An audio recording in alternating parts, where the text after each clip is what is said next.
আমার বাড়ি থেকে যেন এক নিঃশ্বাসে চলে আসা যায় এই অঞ্চলে।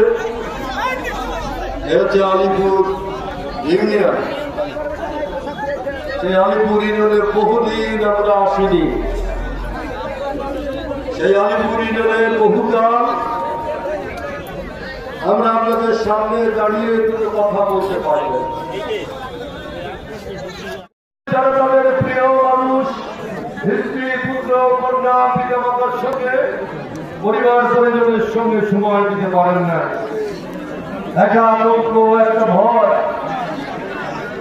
ভীষণ রকম একটা আতঙ্ক, ভীষণ রকম একটা ভয়ের মধ্য দিয়ে তাদের জীবন গত 17 বছর অতিবাহিত হয়েছে। গত 17 বছর তাদের বিরুদ্ধে মিথ্যে মামলা হয়েছে। গত 17 বছর আমাদের এলাকা বহু নেতা কর্মীকে কেরানিতে হয়েছে। কি অবস্থা হয়েছে এই আলিপুরের মতো, এই রাজবাড়ির মতো আপনারা সবাই জানেন। আপনারা জানেন 2014 সালে আমরা নির্বাচন করতে পারি নাই। আওয়ামী লীগ এমন সমস্ত নিয়ম কানুন তৈরি করল। কেয়ারটেকার গভর্নমেন্ট ছিল, তত্ত্বাবধায়ক সরকার।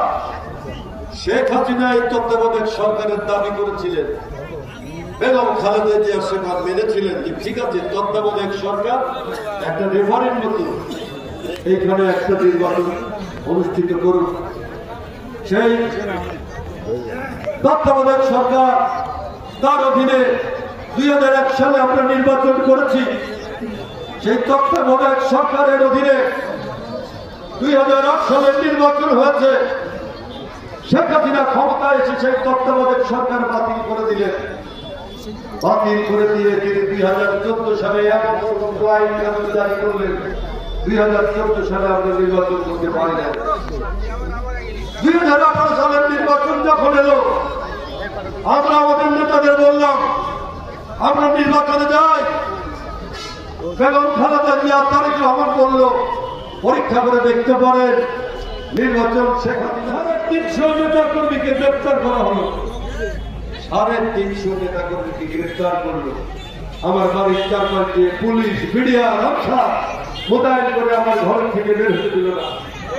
প্রথম যেদিন আমরা ঘর থেকে বের হওয়ার চেষ্টা করলাম রাজবাড়ির খলিফাপট্টিতে, আপনাদের মনে আছে আমার উপস্থিতিতে সেইখানে আমাদের মিছিলে আওয়ামী লীগ, যুবলীগের ছেলেরা পুলিশ সহ হামলা করে। আমি তো ভাবতে পারি না এই শহরে আমাদের জন্ম, এই শহরে আমরা বড় হয়েছি। এই শহরের আমি 15 বছর পৌরসভার মেয়র ছিলাম। এই শহরে আমি এমপি ছিলাম। এই এলাকার মানুষের ভালোবাসায়, এই এলাকার মানুষের শ্রদ্ধায়, এই এলাকার মানুষের স্নেহে আমি একটা ছোট গাছের মতো আস্তে আস্তে বড় হয়েছি। মানুষ আমাকে ভালোবেসে তাদের নেতা বানিয়েছে।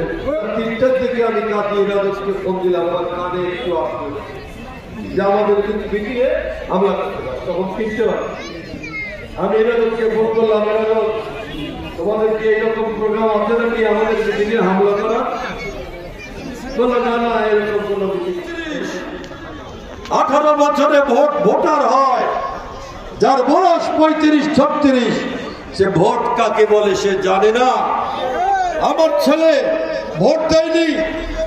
আমার ছেলে, আপনার ছেলে যারা হাই স্কুলে পড়তো, প্রাইমারি স্কুলে পড়তো, তারপরে এখন যার বয়স 35-36, সে ভোট দিতে পারে নাই। শেখ হাসিনা ভোট দিতে দেয় নাই। আপনাকে আমাকে গ্রেপ্তার করে রেখে আমার 350 নেতা কর্মীকে 18 সালে গ্রেপ্তার করে রেখে তারা ভোট করেছে। কেরামত কাজী বারবার এমপি হচ্ছে।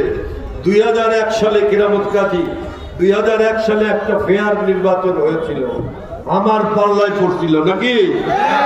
সেই পাল্লায় পড়ে কেরামত কাজী জিততে পারে নাই। বিএনপিকে সেদিন বাপ ডাকতে হয়েছিল, কিন্তু জোর করে তারা ভোট নিয়েছে। জোর করে ভোট নিয়ে তারা এলাকায় সন্ত্রাসের রাজত্ব তৈরি করেছে। সেই ছাত্রলীগের ছেলে পেলে আপনাদের এই এলাকার চেয়ারম্যান ছিল, তিনি যুবলীগের সভাপতি। আমি তাকে স্নেহ করতাম, সেখানে নির্বাচন করেছে, আমরা এখানে ইন্টারফেয়ার করি না। আমার কাছে বারবার গেছে, সেই যুবলীগের নেতৃত্বে আমার বাড়িতে হামলা করা হয়েছে, লক্ষ লক্ষ কোটি কোটি টাকা বাংলাদেশ থেকে নিয়ে গেছে, বাংলাদেশ থেকে নিয়ে বাংলাদেশকে বকিং করে ফেলছে। তার বিরুদ্ধে ছাত্র সমাজ করে এই বাংলাদেশকে আমরা সন্ত্রাস মুক্ত, দুর্নীতি মুক্ত একটি সোনালী বাংলাদেশ গড়ে তুলি।